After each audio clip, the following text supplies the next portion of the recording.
Hello friends, स्वागत है आपका एक बार फिर से फार्मेसी टिप्स के यूट्यूब चैनल पर। तो फ्रेंड्स, आज की वीडियो में हम बात करने वाले हैं जिन स्टूडेंट्स की डी फार्मा में 3 या 3 से ज़्यादा सब्जेक्ट में बैक है, यानी कि ईयर बैक है, तो वो अपनी ईयर बैक से कैसे बच सकते हैं। क्योंकि इस टॉपिक पर हमारे पास लगातार कमेंट्स आ रहे थे कि सर यदि हमारी ईयर बैक है तो हम अपनी ईयर बैक से कैसे बच सकते हैं। तो फ्रेंड्स, ज़्यादा देर न करते हुए शुरू करते हैं आज का वीडियो। चलते हैं अपनी सीधे स्क्रीन पर। तो फ्रेंड्स, हम बात कर रहे थे कि डी फार्मा में किसी स्टूडेंट्स की ईयर बैग है या 3 से ज़्यादा सब्जेक्ट में बैग है, 3 या 3 से ज़्यादा सब्जेक्ट में बैग है और ईयर बैग लगा हुआ है, तो आप कैसे उससे बच सकते हो।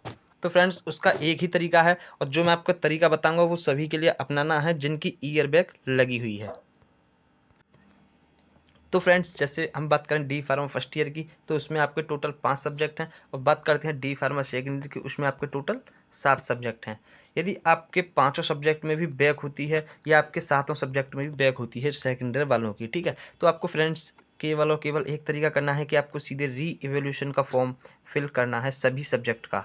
ठीक है, यदि आपके सातों सब्जेक्ट में डी फार्मा सेकेंड में सातों सब्जेक्ट में आपके मार्क्स 0 0 0 हो, तो आपको सातों सब्जेक्ट का आपको री इवोल्यूशन फॉर्म फिल करना है। और आपको फिल तभी करना है फ्रेंड्स यदि आपको लगता है कि मेरे मार्क्स जानबूझ करके काटे गए हैं या फिर मेरे मार्क्स कम आए हैं। जिस हिसाब से आपको लगता है कि मेरे मार्क्स इतने आने चाहिए थे लेकिन उतने मार्क्स आपको नहीं मिले हैं, तो फ्रेंड्स आपको बिना झिझके आपको अपना री इवोल्यूशन का फॉर्म फिल कर देना है, जिसका लिंक आज या कल में आपका जारी कर दिया जाएगा। ठीक है, जैसे उसके बारे में भी कोई इन्फॉर्मेशन आती है री इवोल्यूशन की, तो उसे भी हम वीडियो के माध्यम से आपको यहाँ बता देंगे। तो फ्रेंड्स, ये तो होगी री एवोल्यूशन फॉर्म फिल करने की बात। अब यहाँ आपको एक क्वेश्चन आपका बन रहा होगा कि री एवोल्यूशन से क्या हम ईयर बैक से बच सकते हैं, तो उसका क्या प्रोसीजर। तो फ्रेंड्स, उसके बारे में भी कर लेते हैं थोड़ी सी चर्चा। तो फ्रेंड्स, एक एग्जांपल के थ्रू हम आपको समझाने की यहाँ कोशिश करने वाले हैं। जैसे सपोज दैट आप फर्स्ट ईयर के स्टूडेंट हो, डी फार्मा फर्स्ट ईयर के, और आपके आई है पाँचों सब्जेक्ट में बैक। ठीक है, जिससे आपकी लग गई है फ्रेंड्स क्या, ईयर बैक। अब फ्रेंड्स, आपको क्या करना होगा कि पाँचों सब्जेक्ट का आपको भरना होगा री इवेल्यूशन का फॉर्म। ठीक है, री इवेल्यूशन का आपको फॉर्म फिल करना होगा और आपके पांचों सब्जेक्ट में से कुछ ऐसे सब्जेक्ट होंगे जिनमें 1 या 2 नंबर या 2 से 3 नंबर तक की आपकी बैक होगी। तो फ्रेंड्स, क्या होता है री इवेल्यूशन से कि आपकी पांचों सब्जेक्ट में बैक है, यदि आपकी 3 सब्जेक्ट की भी री इवेल्यूशन या स्क्रूटनी के फॉर्म से आपकी यहाँ पर बैक क्लियर हो जाती है, तो फ्रेंड्स आपके पास बचते हैं एटलीस्ट आपके 2 सब्जेक्ट। अब आपको 2 सब्जेक्ट्स का फ्रेंड क्या करना होगा कि आप, यदि आपके पास 3 की बैक क्लियर हो जाती है, बचते हैं आपके पास 2 सब्जेक्ट, तो आप सेकेंड ईयर में प्रमोट कर दिए जाते हो। ठीक है, डी फार्मा सेकेंड ईयर। और जब डी फार्मा सेकेंड ईयर का जो फाइनल एग्जाम होगा, वहाँ आपको इन दो बचे हुए 2 सब्जेक्ट का बैक पेपर दे दिया जाता है। ऐसे ही हम बात करते हैं फ्रेंड्स, यदि आप डी फार्मा सेकेंड ईयर में हो तो उसके बारे में भी हम आपको थोड़ी सी यहाँ बता देते हैं। ठीक है, यदि आप में से कोई डी फार्मा सेकेंड ईयर में है और उसकी भी लग गई है ईयर बैक, तो फ्रेंड्स जैसे आपके टोटल 7 सब्जेक्ट होते हैं डी फार्मा सेकेंड ईयर में, यदि आपकी ईयर बैक सभी में लग गई तो आपको भी यही तरीका अपनाना है कि सभी सब्जेक्ट का आपको री एवेल्यूशन फॉर्म फिल करना है।